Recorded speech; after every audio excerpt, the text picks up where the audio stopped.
we all saw Lion King, and we want to talk about it. Yeah, for me, I went in there with a little bit of nostalgia, and it's been a long time. So for me, there was a couple of feels, and I was excited to go see it. I really was. Took my family with me, and yeah. Yeah, so that's your overall impressions of the movie. My overall impressions of the movie, it did okay. Okay. we're going to dive into a little bit more. I also, my first impression of the movie, I went to go see it with my wife again, and I think that the movie was overall good. It was fine. I think there's a few things here and there that I kind of was underwhelmed by it, but I'll give my view on that a little bit later. What about you, Ant? What are your overall thoughts on one?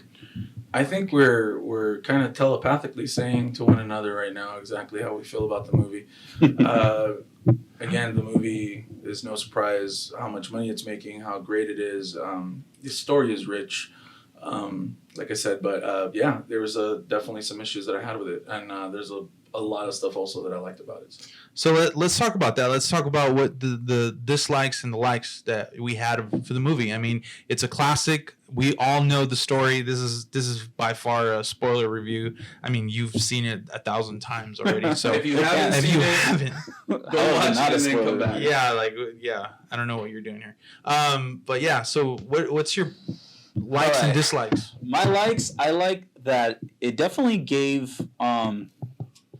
I feel like it did its best to deliver shot by shot, but that's probably what made it like a little bit underwhelming too, is I feel like it didn't literally live up to the hype of it.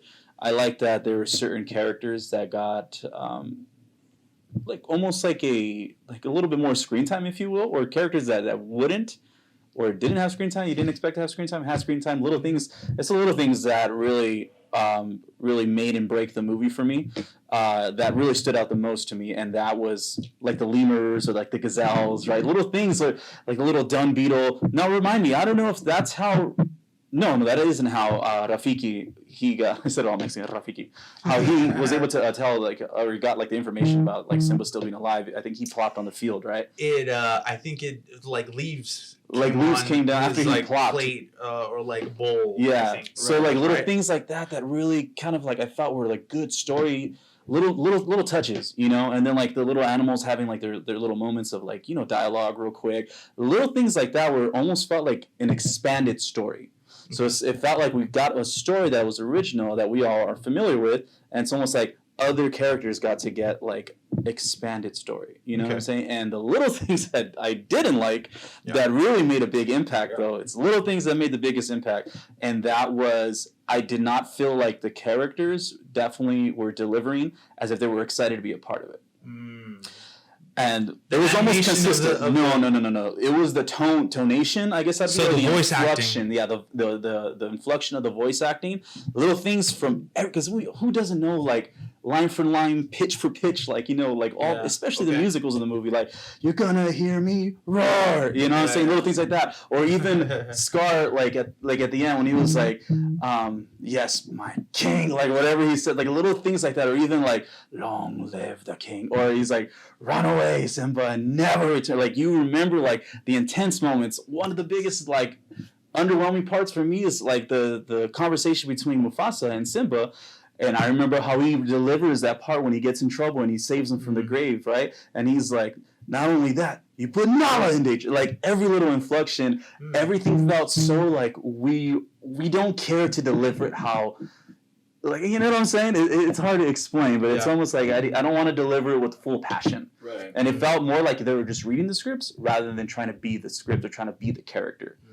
So little things like that. And how intense does that set up the death of Mufasa when you see there's ranges in that conversation with him. He's I'm mad at you, but then he explains to him I need you to understand it like this, and then he tells him he's explaining the circle of life and everything like that, and then he's just they play at the end, which they still was still paid off at the end because they still did that part. Right. But like you needed to see those ranges of like, oh man, like he's in trouble. Or you feel for Mufasa, or you understand Mufasa's pain and his concern for his son, and then you feel for Simba because he's like in trouble. But then it's like, oh, it's like a payoff. Like, oh, they're cool at the end. Like, you know what I'm saying? What you know there was gonna happen. So you end on a happy note, and then the next shot it's like, oh crap, he's dead. You know? Yeah. But without that tone, without that range, it was just all one level. And it was like, yeah, you know, you could have put Nala in danger, and you know, the circle of life happened, and you know, we're pals. Yeah, we're best friends. Let's roll around the dirt, and then I die next to you. Like it didn't deliver like I wanted to, and it was a little moments like that really kind of took me out of the movie. It's like, man, it didn't feel like you guys were into it. You know, it's interesting that you say the voice acting, because at first I think I was just taken away by how nostalgic the movie is. Like I was just really just enjoying how the graphics were looking and how like just how photorealistic a lot of the shots are. Not every shot. Some of them the CGI didn't really pay off for me, but when you were saying that, it kind of reminds me of what someone told me about how the acting of like the capture or like the actual facial expressions of the animals maybe weren't at the level as an animation was, where you could actually feel that infliction or that sense of like, you know, acting pretty much, you know? Yeah. And I think that one of the errors were probably that it wasn't it was too realistic. Like the animation was probably a little bit too realistic in the sense that a lion won't have like sad and frown faces, you know what I mean? And I don't think I had that in my I didn't see it. And this honestly, someone gave me this idea and then it just kind of tainted everything on the film. But wouldn't you think the voicing then, your range and all that, and even more so? And I agree with you. There's a few moments where, now that you mention it, I do feel like I didn't really feel that moment like I should have. Yeah, you know, because of the voice acting.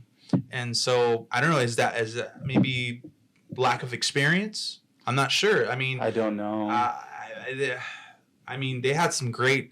That's the thing. They had like Mufasa's the same guy. James Earl Jones. Yeah, he was the same one. So there was something there that didn't make sense. And the last one I have to pick real quick. Yeah. I'm always up for Childish Gambino, like Donald Glover and Danny Glover, and then.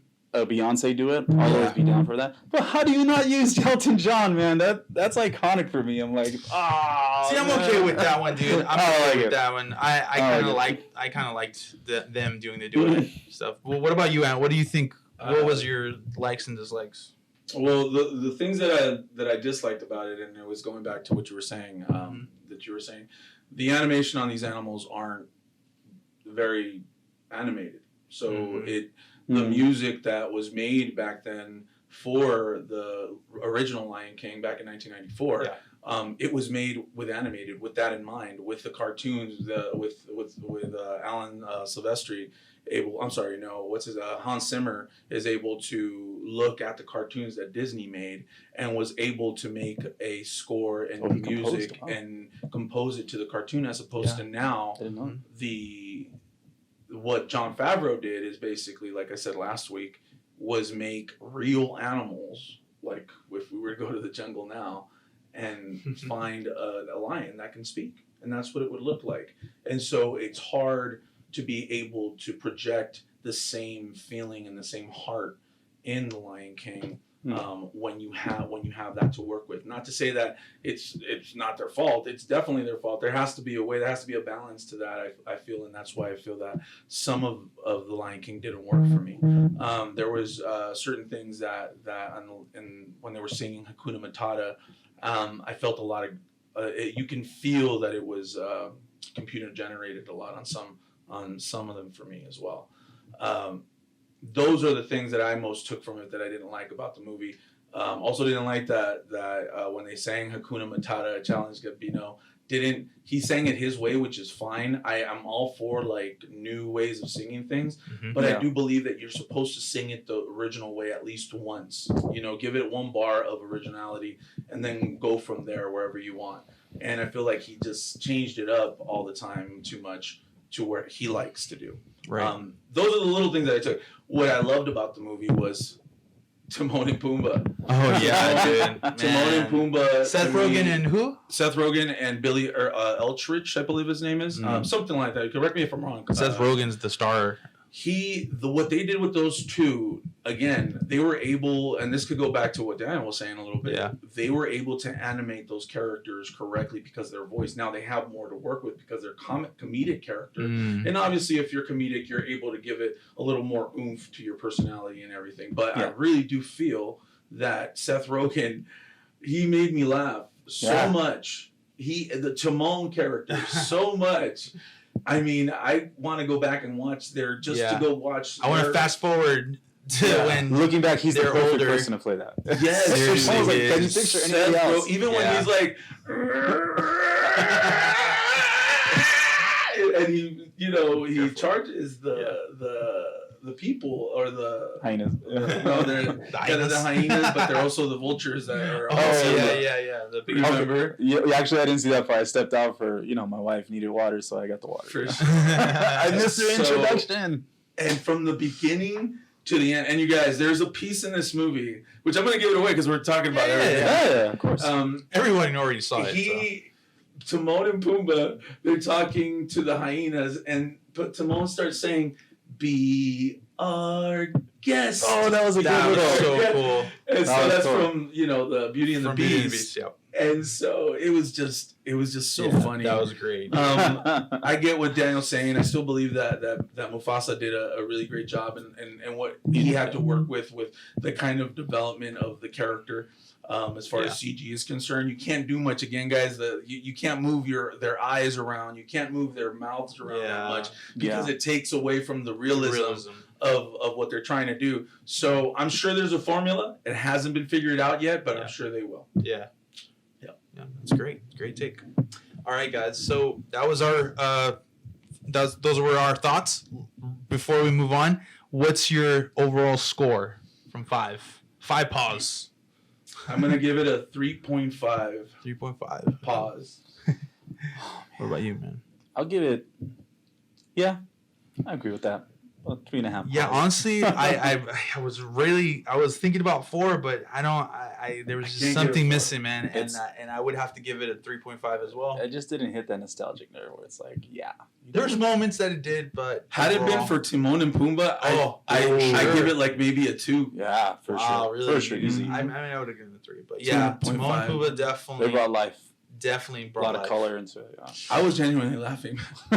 Yeah, me too. I don't know you can hear us laugh.